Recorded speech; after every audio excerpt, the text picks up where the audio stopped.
the game, cause see the boxing voice. Hey guys, I'm here and I have Jamal with me. Jamal, how you What's doing? going on, y'all? Yeah, Jamal, what's up? It's Enrique. All right, so I'm What's gonna going on, man? Thank you for having me. thank you for being on, brother. Mario, go ahead. Well, we are joined by Jamal James. We want to thank you so much. Listen, you were just in a fight with Javier Molina, right, at the Club Nokia in Los Angeles. You defeated him by unanimous decision. Talk to us a little about the fight, how it went, and rate your performance. Yeah, man, it was a good, exciting fight, man. It was my first time out in Cali, getting ready, being able to box out there in front of that crowd. They came to us with the fight, and we had thought about fighting Javier Molina a little bit before too, so I was excited to get in there with him. You know, in the amateurs, we were boxing in the amateurs around the same time, but me and him never really got a chance to compete in the amateurs because for whatever reason we were always in different brackets. And I always wanted to try to make that Olympic team in 2008, and I fell short.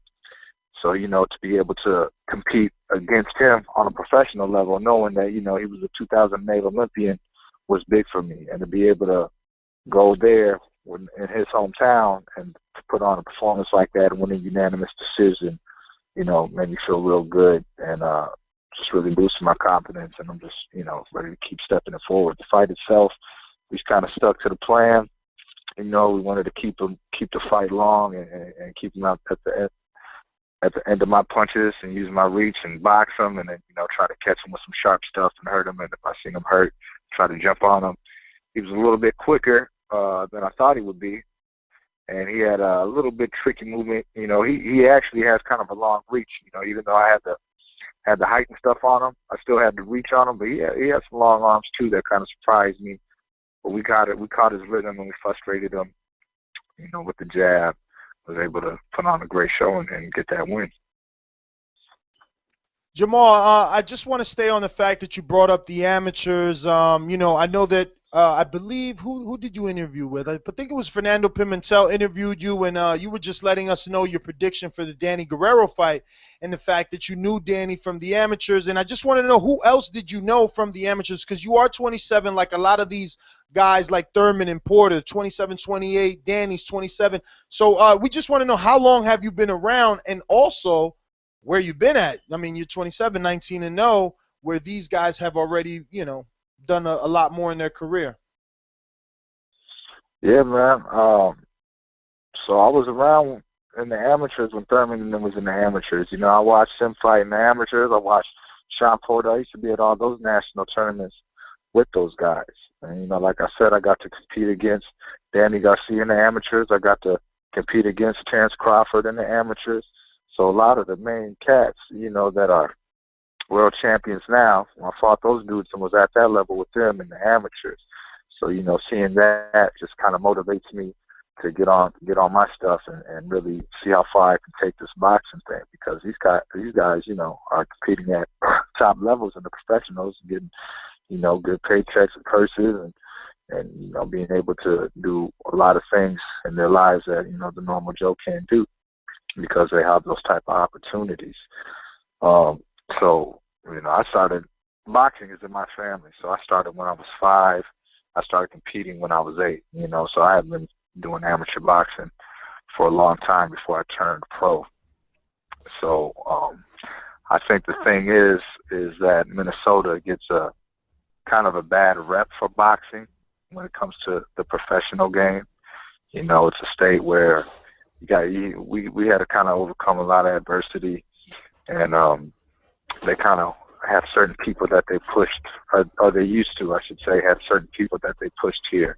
You know, so a lot of guys who had some real talent never really got pushed as hard as this guy over here who was, you know, okay, but, you know, because he knew the right people or whatever else, you know, they was pushing him a lot harder. And once he did get on a national scene where he's able to be seen, you know, by a broader audience from all over, they go in there and then they get their head beat off. So Minnesota kind of got the rep of being a place where fighters can go and get their record built.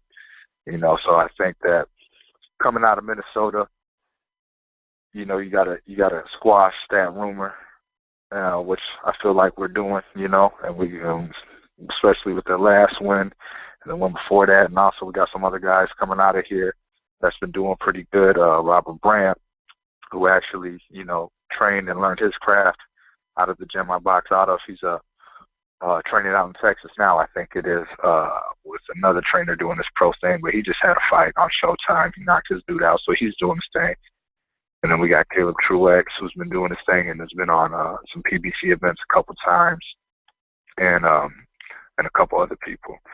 So, you know, I think that because some of these guys, you know, come from bigger boxing states, that they're able to fight a little bit more and get a little bit more recognition.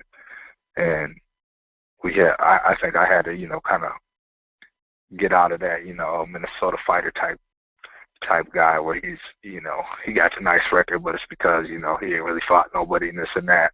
So I kind of just had to prove some cats wrong and fight some tough dudes and let them know that, you know, I'm here to make some noise. Yeah, good for you. So Jamal, let's switch it up a little bit, right? Your ring name is Shango. How does that relate to you, Shango? The African god of thunder. Yeah, it's African mythology, and it's like the African Thor, pretty much, the god of lightning and fire and thunder. But I got the name really because my grandfather is from Trinidad and Tobago. Okay. When he moved to Minnesota, he started a calypso band that was real popular in the Midwest called Shangoya, and he passed away a couple of years back.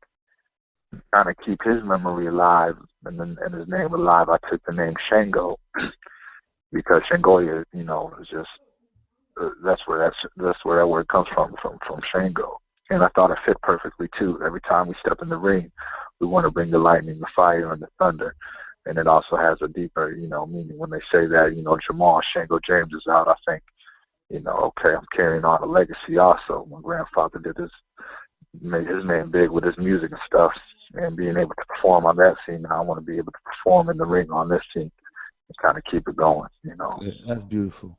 Let me ask you another thing about your two fights. They were both main events, the last two. The one against Juan Carlos Abreu. I don't know if that's his last name is pronounced right. And then you mentioned, you know, the Olympian. What's his name? Well, anyway.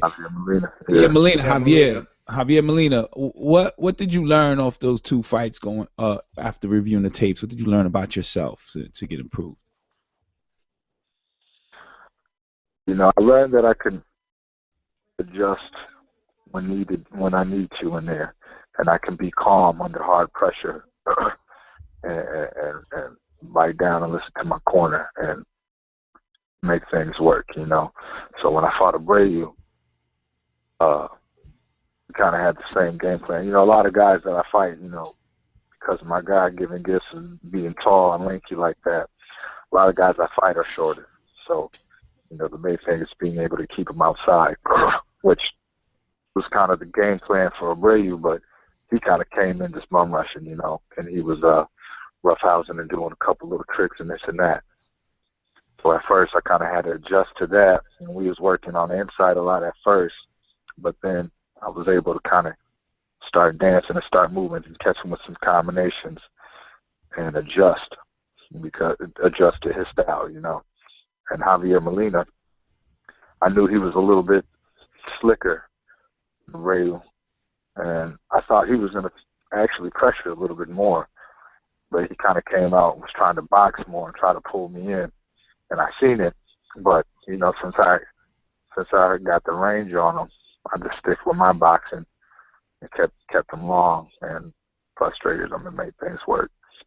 Jamal, let me get your take on something. You know, I'm sorry. Oh, no, I'm so sorry. No, go ahead. Oh, okay. I wanted to get your take real quick on something. You know, they got the Shawn Porter, Keith Thurman welterweight fight coming in, you know, and, you know, it's a big fight in your division. Does it influence you? Do you think it influences, you know, the prospects coming up, you know, guys like you that are about to jump to contenders to kind of do the same, be as aggressive as they're being, and fight top 10 contenders when you get the chance? Yeah, most definite, man. You want to give a show. You know, people like to see the fights, but at the same time, you want to be smart. And you don't want to be going in there and fighting a fight that really isn't your fight, and take the chance of getting your head knocked off too. You know, so when I see those guys, it definitely and how their styles of fights where they're aggressive. You know, they're coming in, they want to bang a little bit more. You know, it's exciting to see that, especially for boxing fans who really don't study the art too hard, but they're still big boxing fans and like to see the fights because they like to see action. So it definitely makes you want to be able to provide that for the fans. But at the same time, and at the end of the day, when it comes to this, the main thing is that you come out with the victory and that you fight smart and listen to the corner. So I try to keep it like a game of chess. I try to make the smarter moves, but still be able to give a good show and still be able to be explosive, certain combinations, and give the fans what they want to see. Jamal, how many more fights you think it's going to be before you're on the upper echelon of this division? I mean, being a 6'2", 147-pounder is going to put you in with some big names, in the top of that division. How many more fights you think you're going to need? I'm not sure, but hopefully not a lot, man. We've tried to take the tougher opponents, really, or the tougher ones that they feel is to us, because we don't want to. Give me some names. Make it interesting for me. Make it interesting for us over here. Make it interesting for us. You said you've tried to take some tougher names. Who are these names? Well, they hit us up with a guy out of Italy. I just had his name. It was off the top of my head. African dude from Sierra Leone that we were actually gonna try to get a match with for Javier Molina, and he's ranked pretty high out there, I guess. But for whatever reason, we couldn't make it work. Dang, what's his name? He lost to Keith Thurman. Leonard Bundu. Out, though. Leonard Bundu. Bundu, yeah, Bundu. So we were going to try to get a fight with him, but for whatever reason that didn't work out. But that's the guy. He had a lot more fights than I did. He only had the one loss, which was to Keith Thurman, who's at the top of the weight class right now. And we looked at him, and my whole mindset is, man, if you're gonna do this boxing game for real, and you want to make a name in it and make some good money, then you got to go for top cats. You got to go for that number one spot. You can't be afraid, to lose a winning record if need be. So that's where my mindset is at. I train hard, and I want to be known as the best, and the only way to do that is to fight top cats. So hopefully within the next 3 to 5 fights, I could be up there just the same. Hopefully. You never know what happens, but God willing, that's what I'm kind of predicting. We'll see what happens. I'm just gonna stay grinding. I got a great team with me. Al Haymon is my manager. He's been doing great things in the sport of boxing, and has been looking out for all the fighters. I haven't heard, any guy that signed with him, at least I haven't heard anything bad from any of the fighters. And the way, he treats me and my team has been, has been a blessing. He's been moving us up. As soon as I signed with him, we started getting, fights out of state. Because before, we was making our own fights here and stuff like that, and we was really only fighting in the state of Minnesota. We got to North Dakota once, but we really didn't travel too much, and we really couldn't get on. We couldn't get no TV time, So once I signed with him, I got to fight in Chicago. I got to fight in Pennsylvania. I got to fight in Cali. I got to fight in Florida. So we started moving around more. And then we got that TV time. We got to show them skills. And now I'm here. Now I'm able to get an interview with 2 guys and stuff like that and get the name out, So luckily, man. And hopefully, things keep going the way they are for me. And y'all see me up there at the top real soon. Jamal, I got a question. You're from Minnesota. You mentioned the gym you fight out. What do you do for the community to give back? I'm sure you got a fan base since you mentioned you did a couple fights out there. Yeah, man. So the gym that I train out of is called the Circle of Discipline, which is a nonprofit organization.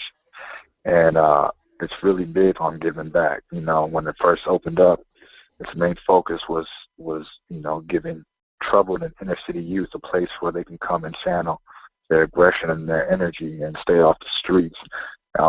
We've expanded. We still target that group, of course, but we're open to a lot more. We draw a lot more people now. And I wanted to be able to do something that kind of branches off that.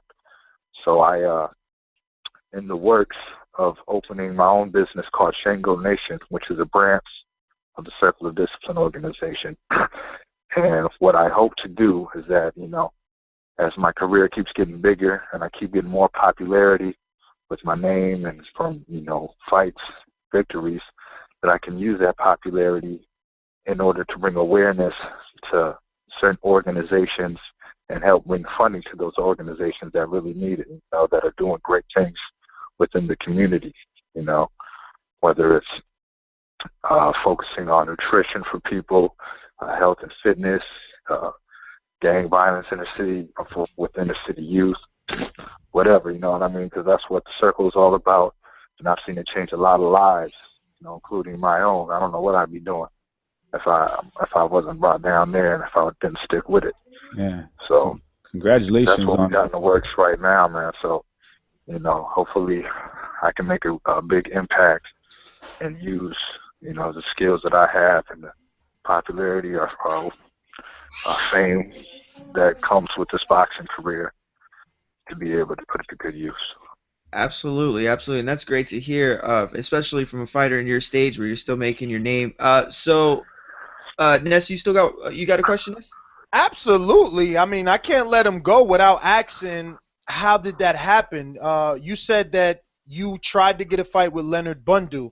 So a lot of our listeners, this is a call-in show, and we get hundreds of listeners, right? So a lot of them call in, and they're like, oh, no, Al Haymon doesn't give us the good fights. Or Al Haymon is protecting his fighters. So I'm hearing a guy who's 19-0 with 9 KOs saying, no, I wanted to fight Leonard Bundu, who's only lost one time. So how did that really happen?